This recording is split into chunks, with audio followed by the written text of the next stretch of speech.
Good afternoon, students. In earlier lecture, we have studied the condition of industries and agriculture in Indian economy during economic planning. Today, we will discuss about problem of industrial development in India. So, what are the problems of industrial development in India? First one is sectoral imbalance. It means sectoral imbalance कि जो बाकी के sectors थे जैसे agriculture है और agriculture includes in primary sector and infrastructure it is included tertiary sector. ये दोनों जो सपोर्ट प्रोवाइड करना था इंडस्ट्रियल सेक्टर को या सेकेंडरी सेक्टर को वो प्रोवाइड नहीं कर पाए। जैसे रॉ मटेरियल अवेलेबल नहीं है, ट्रांसपोर्ट फैसिलिटीज़ अवेलेबल नहीं है, कम्युनिकेशन बैरियर है। So these are the problems which industrial development is facing. Next regional imbalance, it means industrial development और इंडस्ट्रियलाइजेशन जो था वो आपका कुछ ही स्टेट्स तक रेस्ट्रिक्टेड था, सभी स्टेट्स में इंडस्ट्रियलाइजेशन का प्रोसेस नहीं हो रहा था। So regional imbalance, high cost of industrial product due to lack of competition. Condition की अगर हम बात करें आपका जो इकोनॉमिक प्लानिंग चल रही थी उस टाइम पे क्या चल रहा था कि हमारे यहाँ जो प्रोड्यूसर्स थे उनको प्रोटेक्ट किया जा रहा था, उनको कंपटीशन फेस नहीं कराया जा रहा था। मतलब बाहर से कोई भी सामान को इंपोर्ट नहीं कराया जा रहा था। अगर बाहर से कोई सामान आएगा तो हमारे प्रोड्यूसर्स को कंपटीशन फेस करना पड़ेगा। तो ऐसा ना कराने के कारण, कंपटीशन फेस ना कराने के कारण हमारे इंडस्ट्रियल प्रोडक्ट की जो कॉस्ट थी वो ज़्यादा थी और ज़्यादा कॉस्ट होने के कारण और जो प्रॉब्लम है इन्फ्लेशन की जो प्रॉब्लम है वो क्रिएट हो रही थी। स्टैंडर्ड ऑफ लिविंग में कोई भी अंतर नहीं आ रहा था। Under utilisation of capacity due to lack of technology, technology की कमी होने के कारण जो हमारी कैपेसिटी थी उसको हम अंडर यूटिलाइज कर रहे थे क्योंकि हमारे पास टेक्नोलॉजी की कमी थी। तो कैपेसिटी जो हमारी कैपेसिटी थी उससे अंदर हम काम कर रहे थे, फुल कैपेसिटी के साथ काम नहीं कर रहे थे। Public sector, poor performance of public sector. Public sector आप जानते हैं it means government which is owned by government, जो गवर्नमेंट के द्वारा ओन किया जाता है। तो जो गवर्नमेंट के द्वारा ओन किया जाने वाला सेक्टर पब्लिक सेक्टर, उसकी परफॉर्मेंस अच्छी नहीं थी। उसमें क्या था कि लॉसेस हो रहे थे, सोशल वेलफेयर के लिए काम कर रही थी वो, सोशल वेलफेयर के लिए काम कर रही थी। इट मीन्स कि ज़्यादा प्राइसेस नहीं रख सकती थी तो कॉस्ट ऑफ प्रोडक्शन से कम प्राइस उनको रखना पड़ता था कभी कभी। तो उससे क्या हो रहा था, स्टैंडर्ड ऑफ लिविंग बढ़ाने के लिए लोगों की, लेकिन लॉस हो रहा था। लॉस में भी उनको काम करना पड़ रहा था, किसके लिए, सोशल वेलफेयर के लिए। Industrial sickness, it means that industries perform poorly, incur losses and hence leads to problem of unemployment. वही क्योंकि पब्लिक सेक्टर है, कह रही हूँ पुअर परफॉर्मेंस जिससे कि इंडस्ट्रियल सिकनेस मतलब अनएम्प्लॉयमेंट की जो प्रॉब्लम थी वो बार बार क्रिएट हो रही थी। क्यों? क्योंकि इंडस्ट्री पुअरली परफॉर्म कर रही थी, लॉसेस में चल रही थी। क्लियर? तो इसी तरीके से वो इंडस्ट्रियल सिकनेस और अनएम्प्लॉयमेंट की प्रॉब्लम को लीड कर रही थी। नेक्स्ट है industrial policy resolution 1956। Second 5 year plan में इंडस्ट्री पॉलिसी रिजोल्यूशन लाया गया, कुछ रिजोल्यूशन लाया गया या कुछ उसमें बदलाव, प्लानिंग की गई, एक पास आउट किया प्लानिंग की करके कि एक एक्शन उन्होंने लिया। During the second 5 year plan कब हुआ बेटा ये? It is very important and the pace of industrialisation started in second 5 year plan. 5 year plan में हमारा इंडस्ट्रियलाइजेशन मेन ऑब्जेक्टिव बना था। तो उसी के दौरान एक पॉलिसी रिजोल्यूशन बनाया गया, इंडस्ट्रियल पॉलिसी रिजोल्यूशन IPR 1956। इसमें इसका जो मेन मोटिव था, मेन जो इसका पैटर्न था वो था सोशलिस्ट पैटर्न।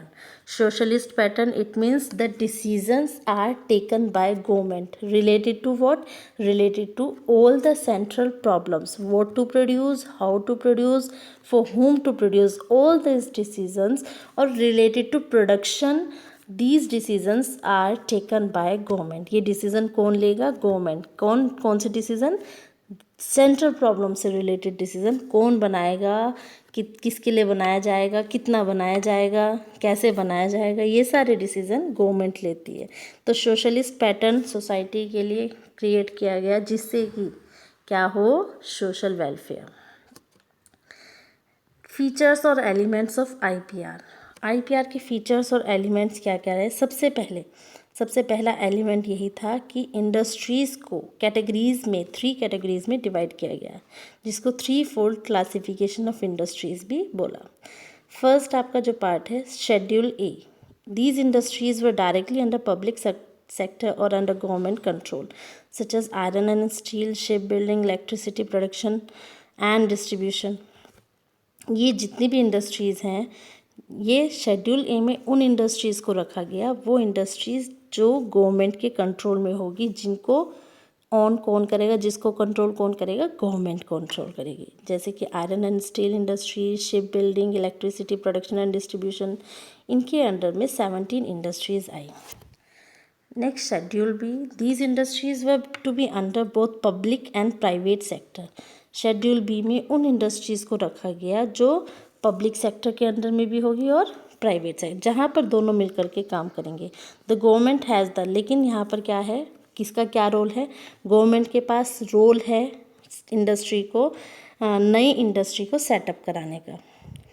एंड और प्राइवेट सेक्टर के पास क्या है कि वो अपना एफर्ट गवर्नमेंट को दे और अपने हेल्प गवर्नमेंट को दे इंडस्ट्रीज सेटअप करने में, वहाँ पर प्रोडक्शन और वर्क करने में।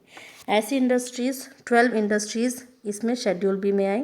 Schedule C, all the remaining industries, बाकी जो इंडस्ट्रीज़ बचती हैं जिस पे ना तो गवर्नमेंट का कोई कंट्रोल है, ना दोनों का मिल करके कंट्रोल कर सकते हैं। बाकी जो थर्ड कैटेगरी की जो इंडस्ट्री आती है वो आती है आपकी शेड्यूल सी में, जिनका ऑनर कौन होगा या जिनको कंट्रोल कौन करेगा, public private sector, which is control by और under the control of private sector. Next element of industrial policy resolution is expansion of public sector. Public sector को प्राइमरी और फर्स्ट रोल दिया गया इंडस्ट्रियलाइजेशन में। Public sector को माना गया that only the public sector has the capacity to expand industrialisation. It is because of some reasons which we'll discuss later. Next, regulated role of private sector. Private sector played secondary role in the process of industrialization. Secondary role private sector को दिया गया. It means main जो कारण था public sector को primary role देने का और फर्स्ट रोल देने का वो यही था कि कैपिटल की कमी थी, कोई इन्वेस्ट करने को तैयार नहीं था, ग्रोथ सोशल जस्टिस के साथ नहीं हो रही थी। सिर्फ इसी कारण पब्लिक सेक्टर को प्राइमरी रोल दिया गया, कैपिटल की कमी होने के कारण, इन्वेस्टमेंट में कमी होने के कारण और ग्रोथ सोशल जस्टिस के साथ ना होने के कारण। तो प्राइवेट सेक्टर को सेकेंडरी रोल इसलिए दिया गया क्योंकि इनके पास कैपिटल की कमी थी। So government will provide capital and then private sector can work forward. For the establishment of industries, private sector को सेकेंडरी रोल दिया गया। उनको क्या करना था कि जो भी नई इंडस्ट्रीज़ वो सेटअप करेंगे या अपना प्रोडक्शन इंक्रीज़ करना है, they have to take license from the government. Government से लाइसेंस लेना पड़ेगा टू एक्सपेंड प्रोडक्शन और to set up new industries. Next element, balanced regional growth.